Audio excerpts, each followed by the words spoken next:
Hi guys, this is Pri. Welcome to our channel IELTS with Pri and Aman at IELTS Success Academy. If you are new to our channel, consider subscribing our channel and make sure to hit the like button and also share it with your friends.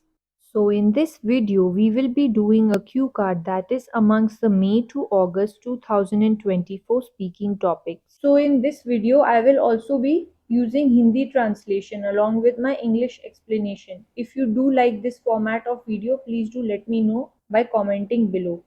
So let's look at the topic. Describe a place you visited where the air was polluted. You should say where the place is, when you visited, why the air was not good, and explain how you felt about the place. तो question ये बोल रहा है कि एक जगह के बारे में बताइए जहां आप गए थे, जहां का हवा प्रदूषित था। ठीक है, आपको बताना है ये जगह कहाँ थी, आप कब गए थे उस जगह, वहां की हवा अच्छी क्यों नहीं थी, और बताना है कि आपको कैसा लगा उस जगह के बारे में। Alright, so let's look at a sample answer that I have created for you people. Air pollution refers to the contamination of indoor or outdoor environment by any biochemical or physical agent that modifies the natural characteristics of the atmosphere. And today, I would like to talk about a construction site where the air quality was poor. I vividly remember that last year, during my summer vacations, I decided to visit my cousins in Chandigarh and enjoy some time together.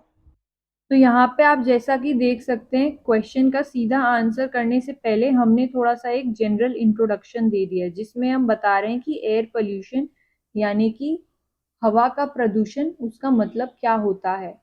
तो प्रदूषण का मतलब यही होता है जब हम कोई चीज को गंदा कर देते हैं। यहाँ पे हम बता रहे हैं कि हवा की गंदगी को ही प्रदूषण कहा जाता है, और ये अलग अलग तरह से किया जा सकता है। या फिर जैसे कि आपको पता है कि अगर हम ज्यादा गाड़ी चला रहे हैं तो गाड़ियों से बहुत काले धुएं निकलते हैं जो हवा को प्रदूषित कर देता है। ठीक है, या अगर हम कुछ जला रहे हैं प्लास्टिक टाइप का, तो उससे भी काले धुएं निकलते हैं और उनमें बहुत सारी केमिकल्स होती है जो कि हवा को प्रदूषित कर देती है।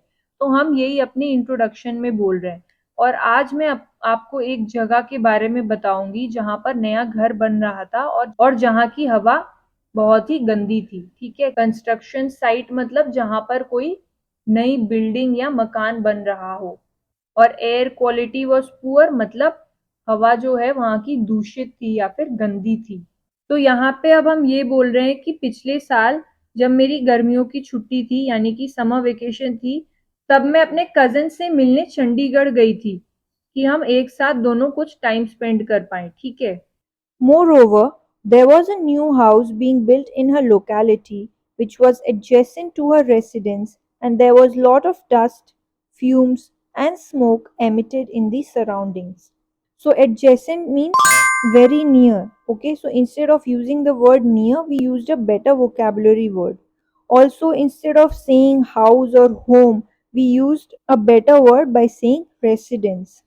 Also, emitted means to release or discharge something in the surroundings. So, the smoke was emitted in the surroundings, means released or discharged in the surroundings. So, you can add all of these words to your vocabulary list as well. And next time when you are speaking, you can try to use it in your conversation. In fact, these words are also helpful for your writing. If you are like writing your task 2, you can improve your vocabulary for your task 2 writing if you get a topic about pollution. तो यहाँ पे अब हम ये बोल रहे हैं कि वहां पे उसके घर के पास एक नया मकान बन रहा था। इन हर लोकेलिटी मतलब वहीं पास में। Adjacent to her residence, residence मतलब घर, और एडजेसेंट का मतलब हुआ बिल्कुल पास में। तो यहाँ पे हम ये बोल रहे हैं कि उसके घर के बिल्कुल पास में और एक नई मकान बन रही थी। वहां पे बहुत धूल थी और बहुत धुआं था जो कि पूरे वातावरण को दूषित कर रहा था।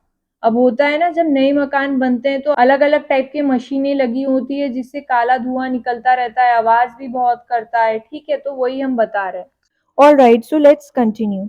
Additionally, massive concrete mixers, diesel generators, as well as other construction machinery were operating on the site, leading to the discharge of toxic chemicals and gaseous emissions, which further contributed to the deterioration of atmosphere, thereby resulting in poor air quality index. So as you all can see, we have given a very good elaboration for the question, which is why the air was not good.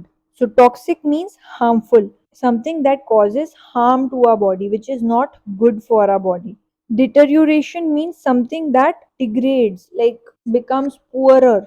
तो यहाँ पे हम और थोड़ा detail में बता रहे हैं कि उस जगह पर बहुत बड़े-बड़े सीमेंट वाले मिक्सर थे, डीजल की जनरेटर भी वहाँ पर चल रही थी और साथ ही साथ अलग-अलग टाइप के मशीन भी और चल रहे थे, जिसकी वजह से बहुत ही काला धुआं निकल रहा था और इस धुएं के साथ बहुत ही खराब केमिकल्स भी निकल रहे थे, जिसकी वजह से वहाँ का हवा और भी गंदा हो गया था और वहाँ की एयर क्वालिटी इंडेक्स भी बहुत खराब हो गई थी।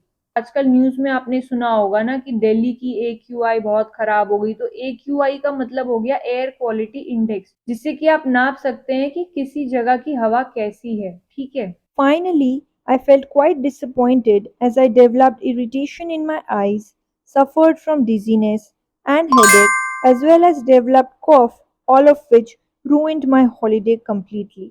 So ruined means to spoil. तो लास्ट में हम यही बोल रहे हैं कि वहाँ जाकर मुझे बिल्कुल भी अच्छा नहीं लगा क्योंकि मेरे आँखों में जलन सी हो गई। इरिटेशन मतलब किसी टाइप का जलन होना या फिर आँखों में खुजली आना।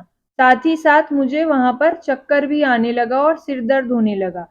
चक्कर आना मतलब डिज़ीनेस और सिर दर्द होना मतलब हेडेक। और उसके साथ ही मुझे वहाँ पर जाकर कफ भी हो गया था, जिसके कारण मेरी जो छुट्टियाँ थी वो पूरी तरह से बर्बाद हो गई। रूइंड मतलब बर्बाद हो जाना, ठीक है? तो बर्बाद तो होएगी, है ना? आप सोचे थे कि आप वहाँ पर जाके अच्छा टाइम स्पेंड करोगे अपनी कज़िन भाई-बहनों के साथ, मगर हुआ उल्टा ही, आपको 10 तरह के और प्रॉब्लम हो गए वहाँ पर जाके, इसीलिए आपकी छुट्टियाँ बेकार हो गई। यही हम यहाँ पे बोलना चाह रहे हैं। Thank you for your time everyone.